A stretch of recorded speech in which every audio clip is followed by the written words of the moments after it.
पुरानी हवेली का साया दिल्ली से लगभग 60 किलोमीटर दूर एक छोटा सा गांव था, भैरवपुर। गांव के बाहर एक जर्जर हवेली खड़ी थी, जिसे लोग चुप्पी वाली हवेली कहते थे।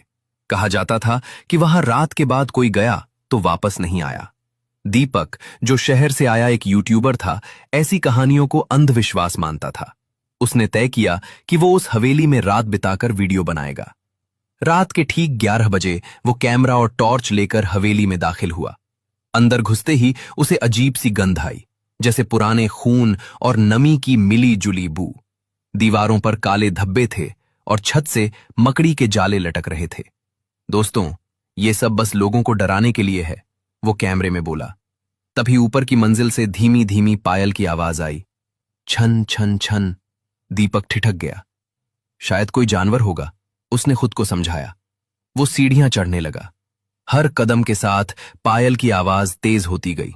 ऊपर पहुंचकर उसने देखा लंबा अंधेरा गलियारा, अंत में एक कमरा जिसका दरवाजा आधा खुला था। अचानक दरवाजा अपने आप बंद हो गया। धड़ाम। दीपक का दिल जोर से धड़कने लगा। उसने हिम्मत करके दरवाजा खोला। कमरे के बीचों बीच एक पुरानी कुर्सी थी, जो धीरे धीरे हिल रही थी। कमरे में कोई नहीं था। ये हवा होगी, वो बुदबुदाया।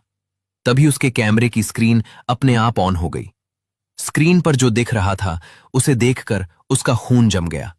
कैमरे में उसके पीछे एक सफेद साड़ी पहने औरत खड़ी थी। दीपक ने तुरंत पीछे मुड़कर देखा। वहां कोई नहीं था। उसने फिर स्क्रीन देखी। औरत अब उसके बिल्कुल पास थी। उसका चेहरा खून से सना हुआ था, आंखें पूरी तरह काली, और वो मुस्कुरा रही थी।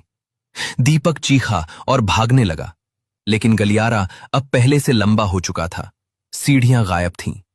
पायल की आवाज अब उसके ठीक पीछे थी। छन छन छन।